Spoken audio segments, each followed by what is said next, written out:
आइए बच्चों, आज हम लोग पढ़ेंगे क्लास 6 में पाठ 8 चोर पर मोर। किसी एक शहर में गोविंद, वासु और कमलनाथ नामक 3 मित्र रहते थे। वे हमेशा खुद को दूसरों से अधिक बुद्धिमान और चतुर समझते थे। वे तीनों झूठी कहानियां सुना सुना कर लोगों को मूर्ख बनाते थे। उन्हें अपनी इस चालाकी पर बहुत घमंड था। एक बार वे तीनों एक यात्रा पर निकले। अपने गंतव्य स्थान पर पहुंचकर तीनों ने एक धर्मशाला में ठहरने का निर्णय लिया। उसी धर्मशाला में एक धनी व्यापारी भी ठहरा हुआ था। जल्दी ही उन तीनों मित्रों ने उस व्यापारी से मित्रता कर ली, परंतु वे तीनों ही उस व्यापारी से मन ही मन जलते थे और सोचते थे कि व्यापारी कितना धनवान है। इसके आगे पीछे नौकर घूमते रहते हैं, क्यों न इसे मूर्ख बनाकर इससे कुछ धन हथिया लिया जाए। यह सोचकर उन तीनों मित्रों ने व्यापारी को मूर्ख बनाने की एक योजना बनाई और उसके पास गए। उन्होंने व्यापारी के सामने कहानी सुनाने की प्रतियोगिता का प्रस्ताव रखा। प्रतियोगिता की शर्त यह थी कि कहानी के बीच में अगर कोई प्रश्न पूछेगा या असंभव शब्द का प्रयोग करेगा तो उसे कहानी सुनाने वाले का नौकर बनना पड़ेगा। व्यापारी ने उन तीनों की शर्तें स्वीकार कर ली और उन तीनों को अपनी अपनी कहानी सुनाने के लिए कहा। सबसे पहले गोविंद ने अपनी कहानी सुनानी शुरू की। वह बोला, जब मैं बच्चा था, एक दिन मैं अपने मित्रों के साथ आंख मिचौली खेल रहा था। कहीं मेरे मित्र मुझे ढूंढ न ले, इसलिए मैं एक बड़े पेड़ के ऊपर जाकर छिप गया। बहुत देर तक जब वे मुझे ढूंढ नहीं पाए तो वे निराश होकर अपने अपने घर चले गए। कहानी सुनकर व्यापारी बोला, भगवान का शुक्र है कि तुम्हें कोई चोट नहीं आई और तुम सही सलामत पेड़ से नीचे उतर आए। व्यापारी की बात सुनकर तीनों मित्र दंग रह गए कि व्यापारी कहानी सुनने के बाद हैरान क्यों नहीं हुआ और उसने कहानी के इतने बड़े झूठ को सच कैसे मान लिया। गोविंद के बाद कमलनाथ ने अपनी कहानी शुरू करते हुए कहा, एक दिन मैं अपने मित्रों के साथ खेल रहा था कि तभी मुझे एक अजीब सी आवाज सुनाई दी।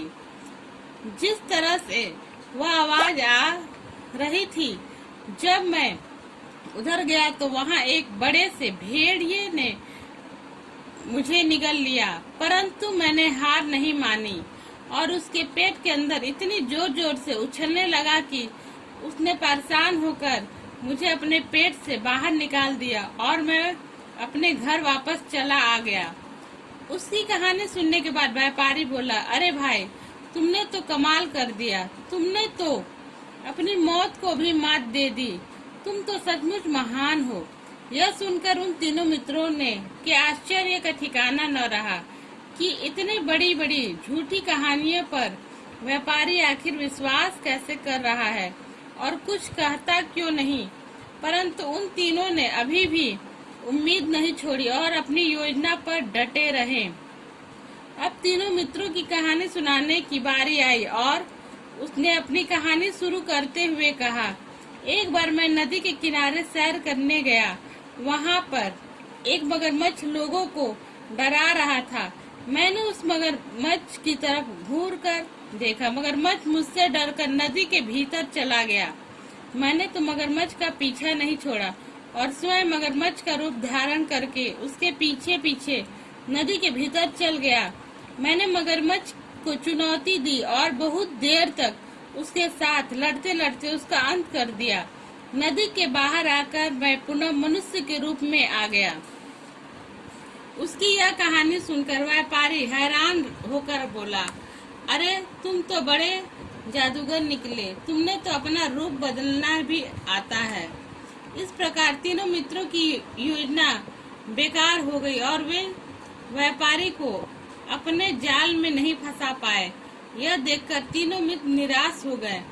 अब तक वे तीनों बहुत से लोगों को मूर्ख बना चुके थे, परंतु व्यापारी उनसे एक कदम आगे निकला।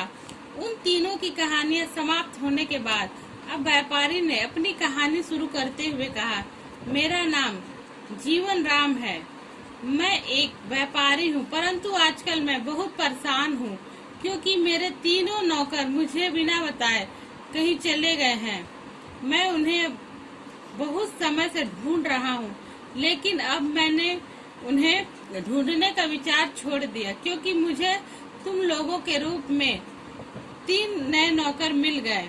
व्यापारी की बात सुनकर तीनों मित्रों का मुंह आश्चर्य से खुला का खुला रह गया, परंतु अपनी शर्त के अनुसार वे तीनों कोई भी प्रश्न या असंभव जैसे शब्द का उच्चारण नहीं कर पाए और बिना कुछ बोले वे 3 व्यापारी के नौकर बनने को तैयार हो गए।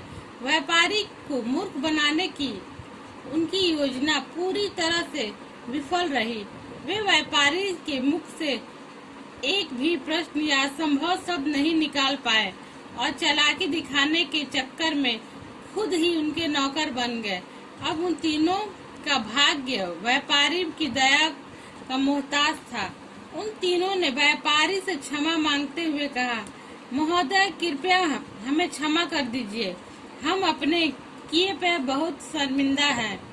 उनकी बात सुनकर व्यापारी बोला, मैं तुम लोगों को केवल एक शर्त पर माफ कर सकता हूँ कि तुम लोग आगे से किसी भी व्यक्ति को अपनी चालाकी से मूर्ख बनाने की चेष्टा नहीं करोगे। तीनों मित्रों ने व्यापारी को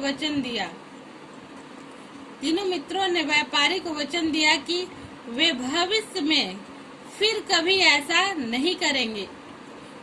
उसके बाद व्यापारी ने उन तीनों को क्षमा कर दिया। बच्चों, इस कहानी से हमें ये शिक्षा मिलता है कि सबको मूर्ख समझना असल में अपनी मूर्खता होती है।